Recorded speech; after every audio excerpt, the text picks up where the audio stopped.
पुरणेश्वरपूर आणि आष्टा जिंकल्यानंतर जयंत पाटील यांचं लक्ष आता सांगली महापालिकेकडे लागलेलं आहे. सांगली महापालिका ऑपरेशन सध्या सुरू झालेलं आहे. आपण पाहू शकता या ठिकाणी महाविकास आघाडीच्या सर्व उमेदवारांची या ठिकाणी मुलाखती चालू आहेत. जे इच्छुक नगरसेवक आहेत ते या सांगली महापालिकेसाठी इच्छुक आहेत, त्यांच्या मुलाखती या ठिकाणी सध्या सुरू आहेत.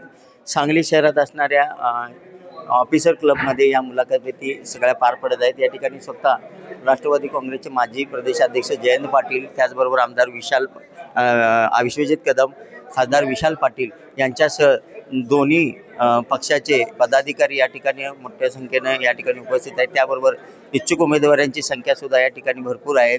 आपण पाहू शकता ऑफिसर क्लबमध्ये खाली आणि या दुसऱ्या मजल्यावर सुद्धा कार्यकर्त्यांनी संपूर्ण हे कार्यालय आणि ऑफिस सगळं फुलून गेलेलं आहे. एकंदरीत पाहिलं तर पलूस कडेगावला असणाऱ्या या ठिकाणी पलूसची नगर परिषद विश्वजित कदम यांनी जिंकल्यानंतर ते सुद्धा या ठिकाणी आक्रमक झालेले आहेत. खासदार विशाल पाटील हे सुद्धा या ठिकाणी सध्या या इच्छुक उमेदवारांच्या मुलाखती घेत आहेत. त्याचबरोबर दुसऱ्या बाजूला भाजप चंद्रकांत पाटील पालकमंत्री जे आहेत ते सुद्धा या ठिकाणी संपूर्ण लक्ष घालून आहेत या निवडणुकीवर.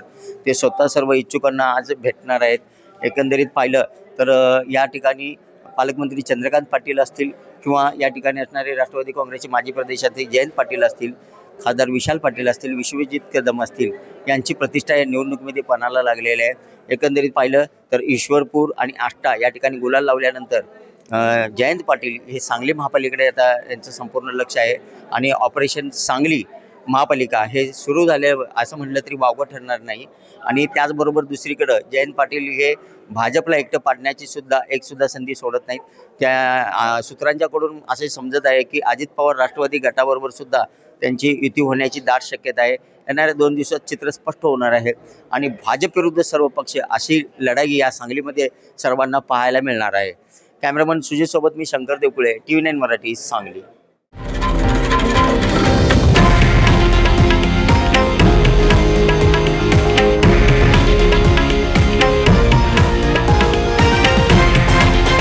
हे आहे देशातील नंबर 1 न्यूज नेटवर्क आणि आपण पाहत आहात TV9 मराठी, एकमेव.